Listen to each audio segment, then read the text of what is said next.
चलिए, सबसे important chapter है थर्ड बुक में रेशियो एनालिसिस, जिसमें आपके पास डिफरेंट रेशियोज हैं। तो सबसे पहली रेशियो है लिक्विडिटी रेशियो, जिससे क्या पता चलता है कि कंपनी शॉर्ट टर्म सॉल्वेंट है या नहीं। करंट रेशियो फॉर्मुला है current asset upon current liability, और इसकी आइडियल रेशियो है 2:1। लूज टूल करंट असेट में नहीं लेते। क्विक रेशियो का फॉर्मुला है quick asset upon current liability, और इसकी आइडियल रेशियो है 1:1। क्विक एसेट कैसे निकाली जाती है? करंट असेट माइनस स्टॉक या inventory minus prepaid expense. Solvency ratio में हम लॉन्ग टर्म सॉल्वेंसी देखते हैं कि कंपनी अपने लॉन्ग टर्म लोन चुकाने में कितनी बड़ी है। इसके लिए मैं बैलेंस शीट जरूर बना लेती हूँ रफ में छोटी सी, या नॉन करंट एसेट लिख लेती हूँ, या current asset. Share holder fund, equity, proprietor fund एक ही बात होता है। नॉन करंट लायबिलिटी और डेट एक ही बात होता है, और करंट लायबिलिटी एक ही बात होता है।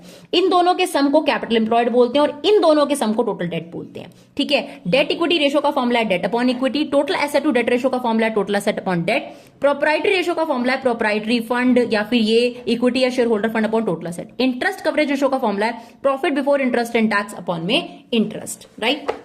उसके बाद एक्टिविटी रेशियो या टर्नओवर रेशियो आती हैं, जिनका पहला फॉर्मुला है इन्वेंट्री टर्नओवर रेशियो या स्टॉक टर्नओवर रेशियो। इसका फॉर्मुला है कॉस्ट ऑफ गुड्स सोल्ड या cost of revenue from operation upon average inventory. Cost of goods sold कैसे निकाला जाता है? Net cell minus gross profit, और अगर ग्रॉस लॉस है तो प्लस कर देना। ठीक है। या फिर opening inventory plus net purchases plus direct expenses minus closing inventory.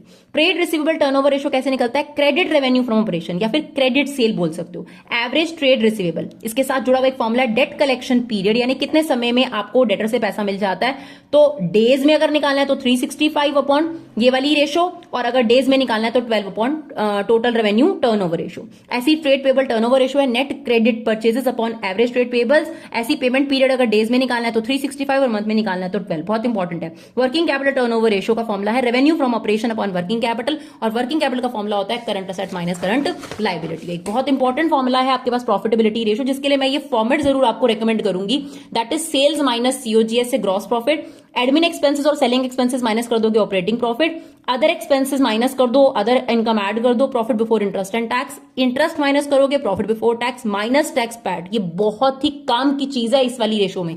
ये करने के बाद देखो बहुत आसान है। Gross profit ratio gross profit upon net cell into 100। इसके फॉर्मुले बहुत आसान है। Net profit ratio net profit upon net cell into 100।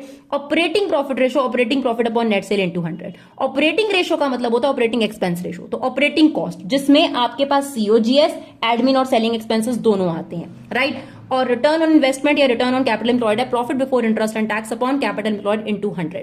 अब ये फॉर्मेट कैसे काम आता है? अगर आपको ऑपरेटिंग प्रॉफिट दिया और आपको ग्रॉस प्रॉफिट पे पहुंचना है तो ये दोनों आइटम वापस करने के लिए प्लस करना पड़ेगा। राइट।